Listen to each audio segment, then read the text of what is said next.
everybody, it's Clarke Camper with the January 2013 edition of Wall Street and Washington. Today I'd like to do something a little different, and that is focus on one particular topic, and that topic is, you probably guessed it, the fiscal cliff and its aftermath.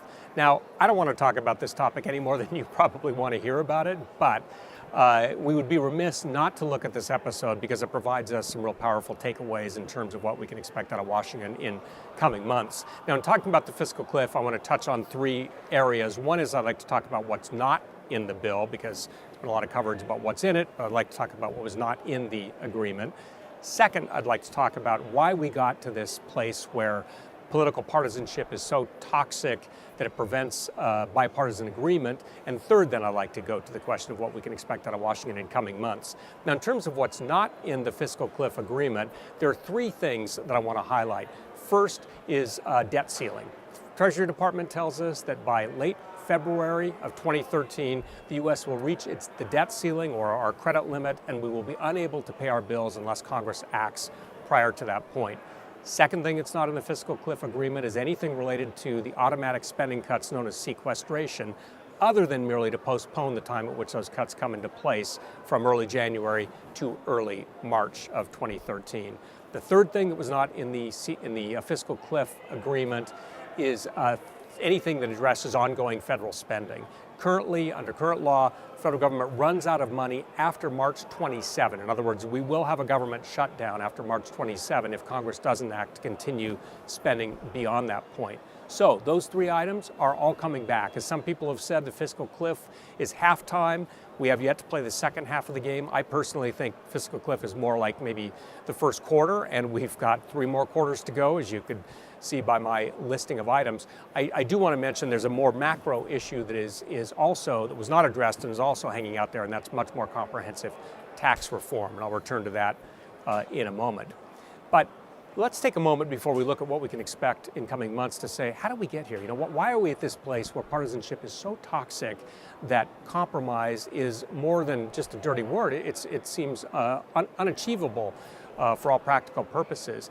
Now, particularly focusing in on the House, because that's the body that has displayed this toxicity to the most extreme degree recently. I think there are really two drivers that have brought us to this particular place. The first is redistricting. As viewers probably know, redistricting is done every 10 years at the state and local level. And what's happened over the last several decades in particular is that through that redistricting process, the number of seats that are very safe Democrat or very safe Republican have increased enormously. In fact, by some analyses, the number of seats where basically a Democrat is virtually certain to be elected or a Republican is virtually certain to be elected have doubled over the last 2 decades.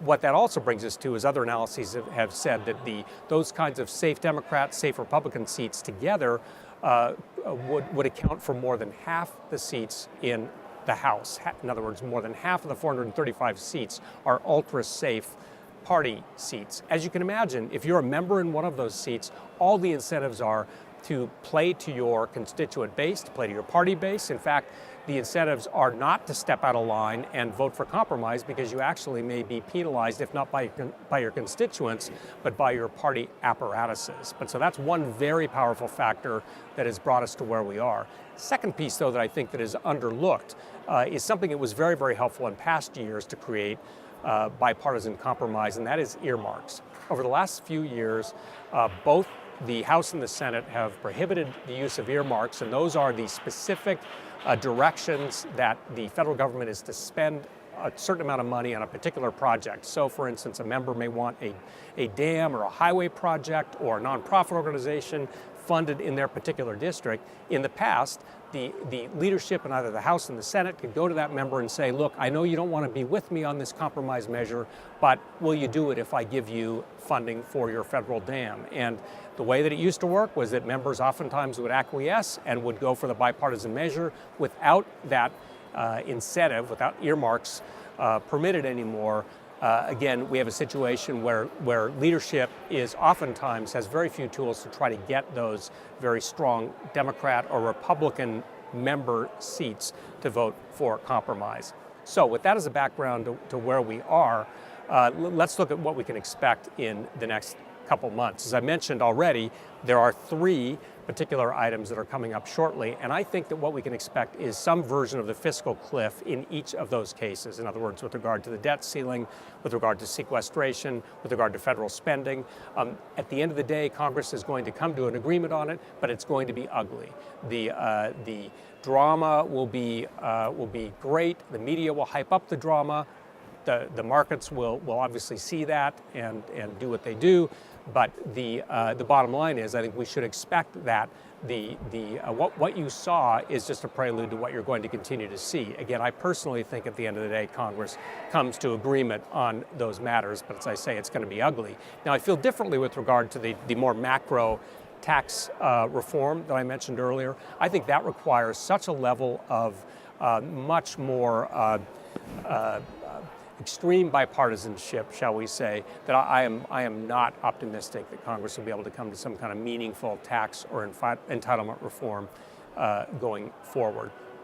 Finally, in terms of something else to watch going forward, I think a very interesting development was the role of Mitch McConnell, the Senate Minority Leader from Kentucky.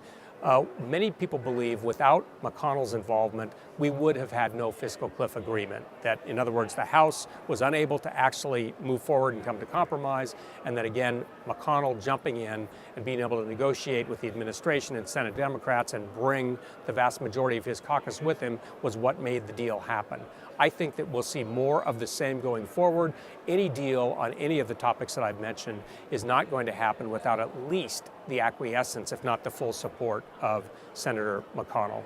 So with that, let's wrap things up, and I'll see you next month on Wall Street in Washington.